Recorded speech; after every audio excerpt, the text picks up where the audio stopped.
Hey everyone, welcome back to Wealth Builders International Podcast. I am your host, Dr. Felicia Fro. We are, as always, sponsored by Money with Mission, whose vision is that every woman have the financial ability to walk away from any job or relationship that is not in her best interest. Today we have a repeat guest, Dr. V. Brooks Dunbar. Dr. V, her name is Valicia, and we had her on the show it was episode number 193. Where we talked about her money story, how she came to be where she was, and a project that she was working on we kind of hinted at, but now it's come to fruition and she is ready to show it to the world. Dr. Brooks is in Jacksonville, Florida, and what this is showing is how long it can take to get these deals and get these projects up to a point where we can show them to people and perhaps get you to invest. Remember, investing helps everyone, and we want you to invest in things that are beneficial to you as well as the communities where you are investing. That is the mission of Money with Mission. So enjoy this episode. Oh, by the way, if you have not subscribed to this podcast, please do so. If you're listening every week anyway, every other week, however often you get a chance to hear it, please subscribe, and that really will help me to know that I'm talking to somebody. Also, if you are watching on YouTube, or even if you aren't, it would help me a lot if you would go to our YouTube channel and subscribe there also.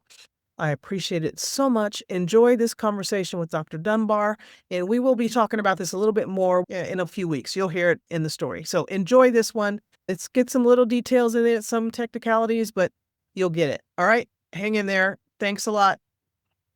Welcome back to Wealth Builders International Podcast. We have Dr. V. Dunbar, who, as I told you in the intro, we had a previous podcast with her. So if you didn't get that and you haven't heard her before, go back to that, because we're going to probably skip some things that we talked about in that. Because today, what we talked about and what she's been working on for so long is now coming to fruition. And you guys have an opportunity to participate in building something amazing. Welcome back, Dr. V. Thank you so much, Felicia. I am so excited to be back here. You and I are feeling pretty giddy today for some particular reason, but maybe because it took about 10 months for me to get this approved through my attorneys, the accountants, the Securities and Exchange Commission, and we are now officially approved. We are a Reg CF commercial real estate equity crowdfunding approved campaign, and we launched live on Investor on Friday. So very excited about that. So celebration, we're going to have to back up because I'm sure a lot of people are going, wait, what? What happened? Yes. Time flies. Okay, 10 months now you've been working on this. Is that what you said? Yes. Okay. This is part of the Jobs Act. And so there are quite a few regulations around commercial real estate crowdfunding. It is considered a securities.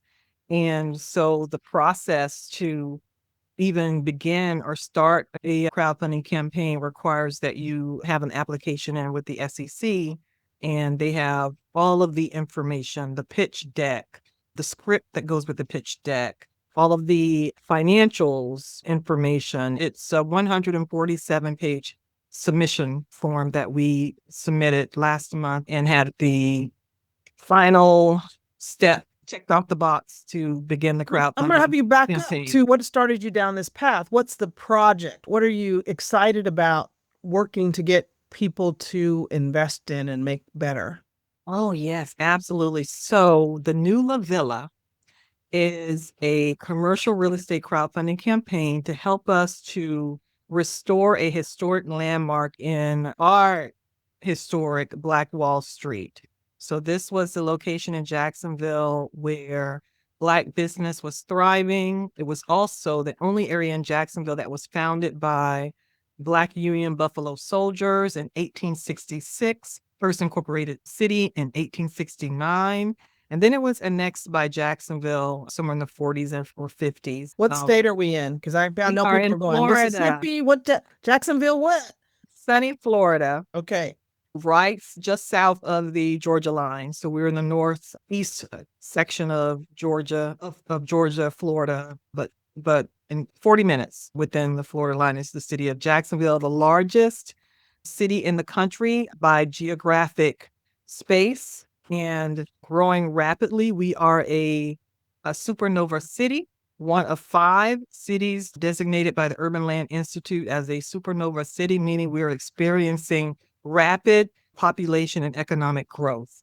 So Jacksonville has been, for at least the past 5 years, a city that is experiencing a lot of investment and a lot of change. And one of the core areas downtown that they are investing in is the new, well, LaVilla, and my project is called the new LaVilla, because I want to make sure that the descendants of those individuals and people that were part of this historic Black community are involved in the growth of this area. And so I purchased one of the few remaining intact buildings because the buildings were demolished, the population, business owners were dispersed in the name of renewal, some word that they used to Gentrification. displace us.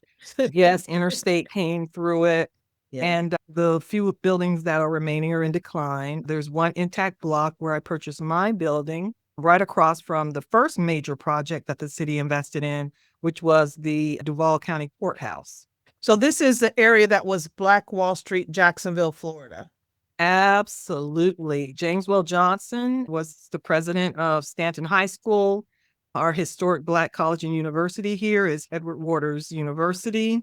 Mary McLeod Bethune, her school was initially located here as a boys' school before she relocated to Daytona and opened up her co-ed school there. Just a tremendous amount of Black history. We were known as the Jazz District as well. Okay. Louis Armstrong and other musicians and artists came through this circuit before heading to Miami and other places to perform and entertain. The first recorded sound of blues that was ever recorded was recorded here in Jacksonville, or the first public performance was here in Jacksonville. Okay. And so there's a tremendous amount of history in the new LaVilla. The fact that it was founded by Black Union soldiers is absolutely unique and brilliant. The Colored Man's Railroad came through here. If you know the Pullman Porter story and A. Philip Randolph, his Pullman Porters were stationed here. So just so much history that we need to make sure we preserve. And so I want to make sure that with this building, 2-story, 6,300 square foot project to renovate this building, keep it as a historic landmark, make sure that it's a tribute to the original LaVilla and tells the story of the original LaVilla. The Will Hotel was upstairs. Downstairs were Jewish merchants because it was a mixed-use commercial space then. I'm bringing it back as a mixed-use commercial space now, but it's on the front street of... Let me ask you a couple questions. I want to get a better picture. In Jacksonville, is this close to downtown? How is it related to the rest of the city right now? So we are downtown on the north side of downtown Jacksonville. So I am 1.6 miles away from Everbank Field, which is where the Jaguars play. Okay. We are 4 blocks away from the Prime Osborne Convention Center. The Jacksonville Terminal, which is the bus train stations, 4 blocks away. We're walking distance to downtown and all of the major stops downtown. We are a half a mile from the Performing Arts Center. Of course, I mentioned before, we're right across the street from the 3-acre courthouse. 1.1 million visitors monthly come in and out of that courthouse. So the coffee shop, gift shop, retail area is going to be very important to service the people coming in and out of that courthouse. Hold on a Fort second. So the Hatch. courthouse is used as a courthouse, or is it something? Yes, It's used as a courthouse. It is the Duval County Courthouse. Okay. And we have images on our website at thenewlavilla.com, THENEWLAVILLA.com. And that courthouse was just under 600 million, I believe. I need to get my numbers on that, but it was the first tremendously huge major project in LaVilla to show where this money was going to start to come and flow into this area. So you own this 6,300 square foot building that is 2 stories, and there was a hotel on top and other commercial space on the first floor, correct? Yes, the Will Hotel was operational as early as 1913 by Fannie Harvey, an African American proprietor back then. And it was for Black people, and you said Jewish Yes. people had businesses on the lower level. Yeah, so most of the front retail spaces were transitioning at that point to Jewish owned. Okay. Primarily, let's say at one point, 90%, there were about 5,000 businesses concentrated in New LaVilla that were Black owned during that time. When it started to transition out of being Black owned, some of the other immigrant populations started to move in. So Fannie housed African American tenants because all the hotels in the area were still segregated for Black tenants because it was still a Black neighborhood.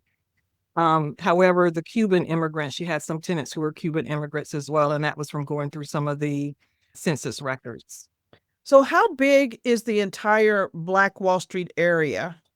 That area now, so I know that the University of Florida is now, we had received this announcement, is taking 22 acres. So I would say maybe triple that.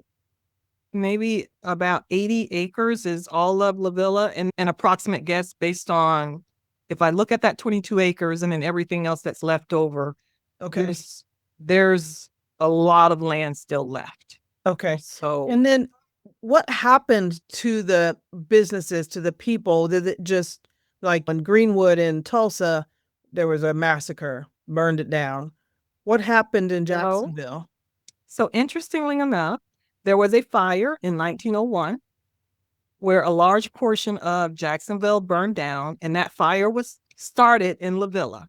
Okay. There is debate as to how that fire started. Okay. You know, that sounds Yeah. familiar. Yeah. And so it started in LaVilla, but interestingly enough, the wind moved it west, moved it south towards downtown. Okay. So we're just north.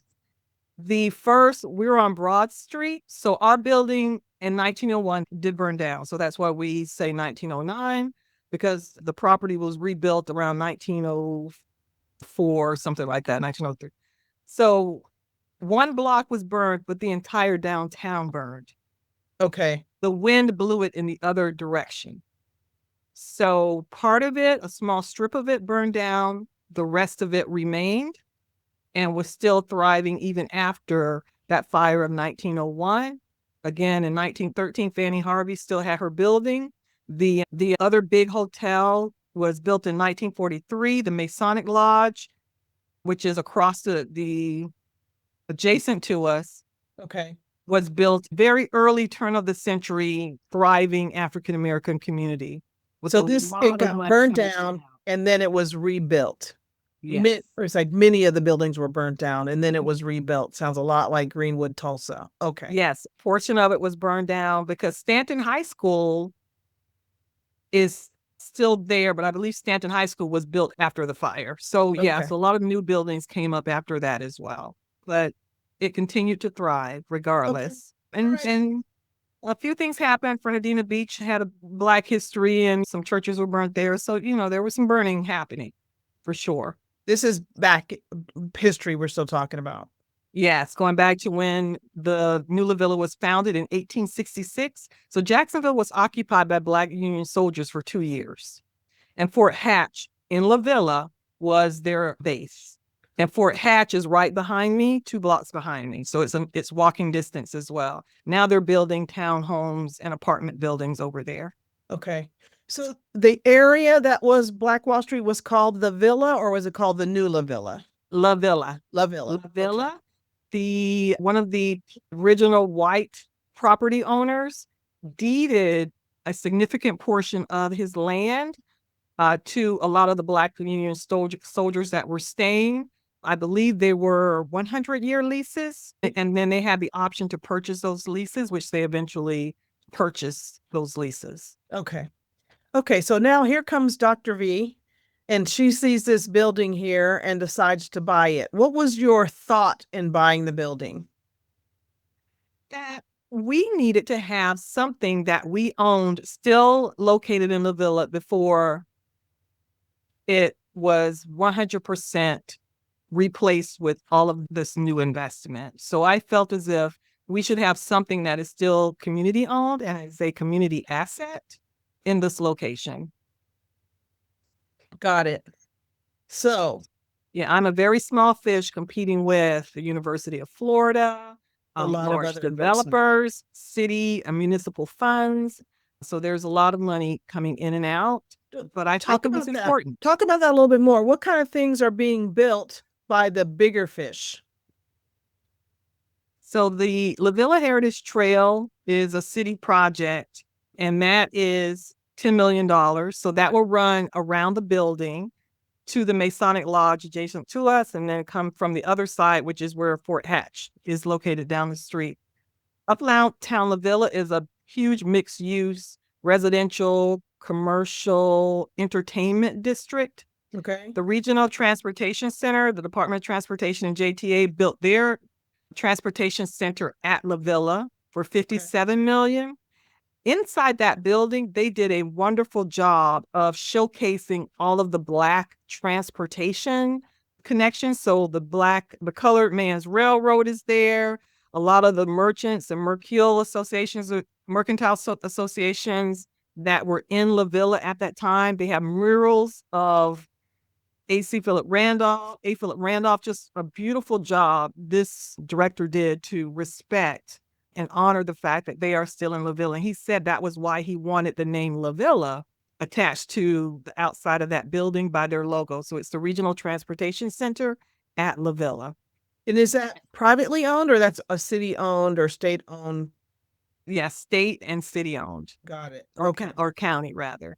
Okay. They spent a lot of money to do that, and now they're bringing in another component for driverless cars. So they are expanding in LaVilla as well. So you have government, private, public sector investment in this area. Again, the courthouse was the first caveat. That courthouse, they tore down 3 acres of real estate to build that courthouse. And so across from me now is the courthouse and what they're calling the 3-acre urban park, because it has a lot of frontage in front of it that is just open green space that they're going to convert into a cultural destination. So now the townhomes are there as well. So I think you said, I want to clarify something. I think you said that there is a combination of public and private. And my question is, do you know how much is private?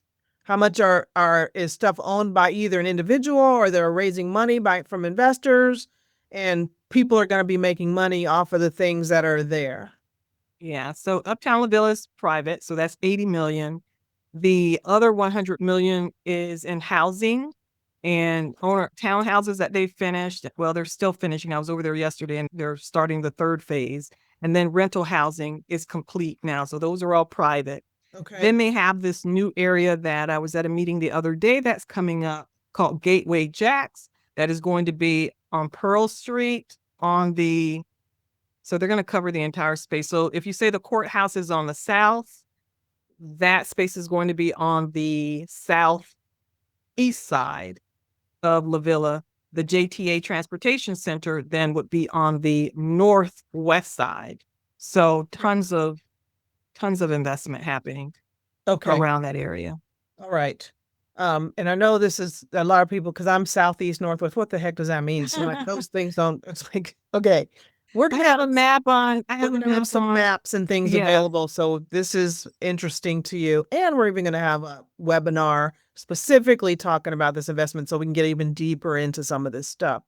So you bought the building because you felt like you wanted some private investment. You wanted to have control of something there for private investment because all this other stuff is happening that you could, with your investors, keep in line with what it was there for. Yeah, I wanted this to be a community-owned asset. So I thought crowdfunding was the perfect way to get multiple investors who understood the history, appreciated the story behind LaVilla, but also represented the people who were there before, the business owners. And so that's why I also wanted this to be an entrepreneurship center, to look at this as, again, the center of commerce in LaVilla, who used to be the Black Wall Street, the front street for Black-owned businesses. The name of your project is the New LaVilla. The New LaVilla. The Yes. New LaVilla. 6,300 square. We're going to back up to a 6,300 square foot building. Yes. You already own it. So I'm sure people are going, well, what do you need to raise money for? Yeah. So we own the building outright. What we need money for now is to improve it. So the building is 100 years old. It's a historic landmark. The interior of it still has older plumbing, older electricity. What's the goal? What's the goal for the building? What do you want? What are you making it into? It's going to be a mixed use commercial space. So retail in the front, offices in the back and top. That's for the co-working space. Small meeting and event space in the front of the building upstairs. That is for companies that have their office events, anniversary parties, but also for courthouse weddings and people who are getting married to have small boutique weddings there as well. So the upstairs event space will hold up to 35, but then we have a conference meeting space downstairs for the co-working area. And then in the back upstairs, we have a 2-bedroom, 2-bath residence for members. Okay. So it's a co-working space, an event center space, and a residence. Yes. Okay. And you Yes. said a residence for members. What Members and the public. What are members?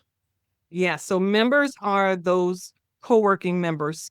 So the co-working model is if you want to have an office space or the prices range, office space, mailing address, or live workspace is what we're building here, where if you're here working and you need to stay overnight, or if you have a team coming in and they need to come in and have a place to stay. So for members, but the public can use it as well. They will have everything that they need in one center to conduct business and to grow their brand. And there'll be different membership levels that will give them access to the space. Okay.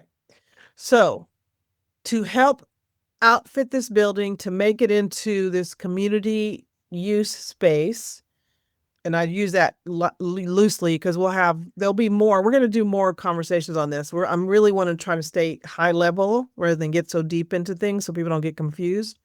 You are looking to raise the funds to bring the building up to code and outfit it to do the things that you are looking to do.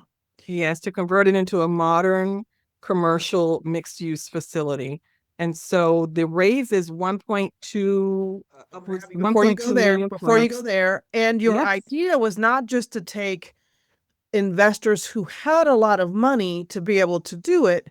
You're looking to help people start investing in something that can springboard them into investing in bigger things. And so you and I have the same things. Like there's a lot of people that want to invest, but they are afraid to invest big, or they don't have the money to invest big. Give me something small. So you embarked upon this 10-month journey of having this crowdfunding platform so that smaller dollar investors can invest and help this project come to life, correct? Absolutely. So the whole concept is community reinvestment. So the community reinvesting in bringing back and restoring our forgotten spaces. Okay. That's my working theme, is how do we reinvest and reclaim our forgotten spaces one building at a time. My vision is long-term. I'm hoping that this is the kind of the model to springboard other efforts across the country, and to look at how we can diversify. If we can't invest $1 million+ in acquiring a building and building it out and opening it, then how do we do it together with just a $10,000 investment among multiple investors, and they all have equity in the project? And so that was the model I was looking at. And because Vestor, the platform that we're using, use accredited and unaccredited investors, yes, you can invest in smaller amounts. Got it. Okay.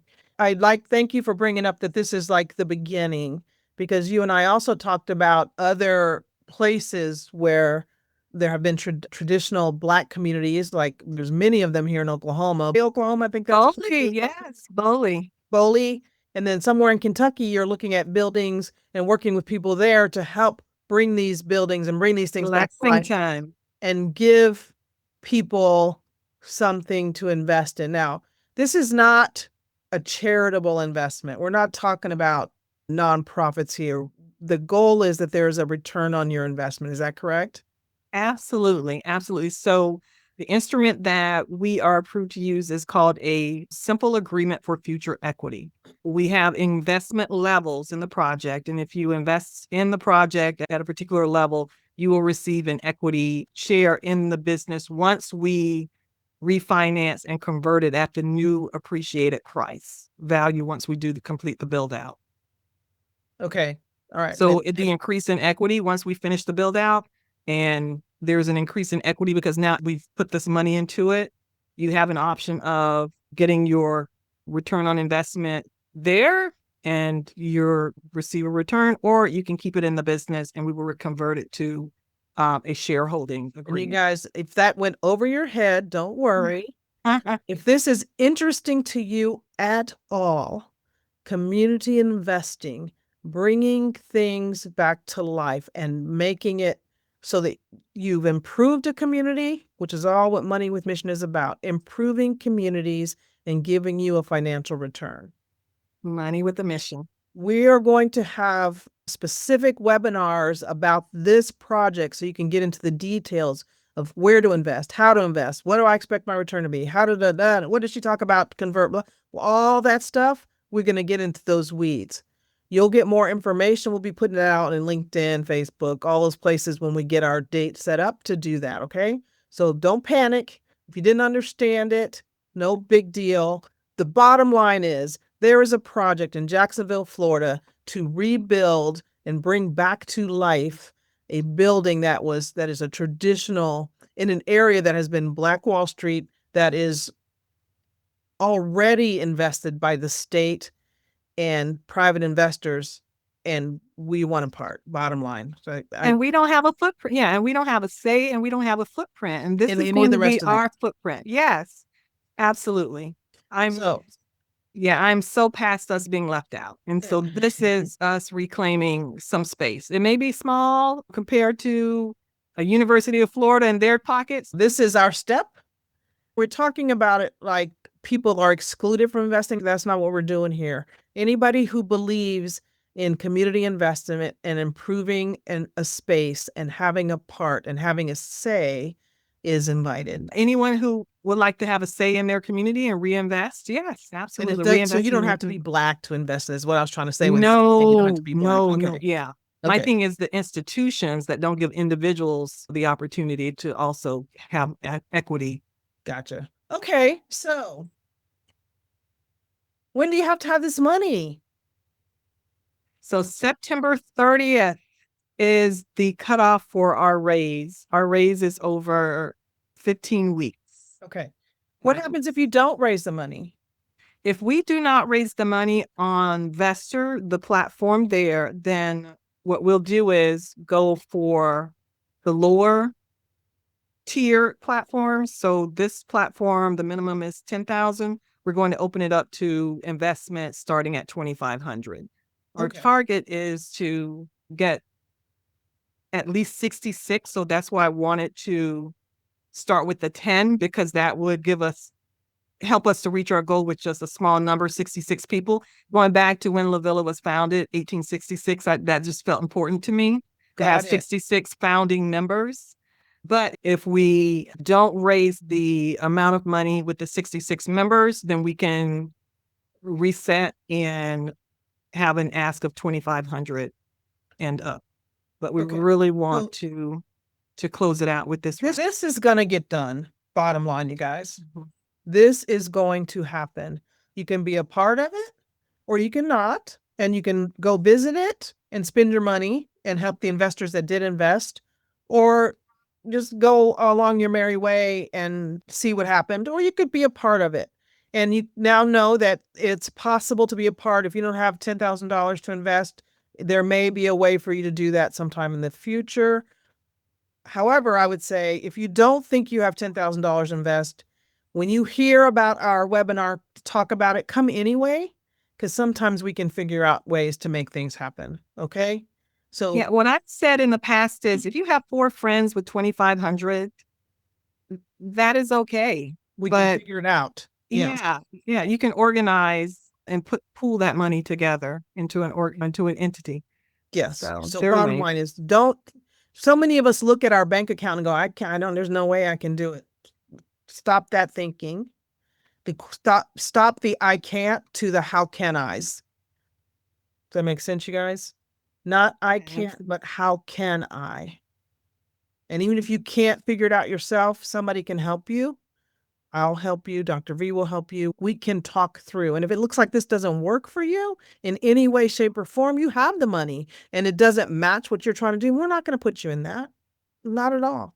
We don't want people who are in the wrong place, investing in the wrong things. Well, what we think is the right thing for the wrong reason, or it's not going to accomplish what you wanted to accomplish.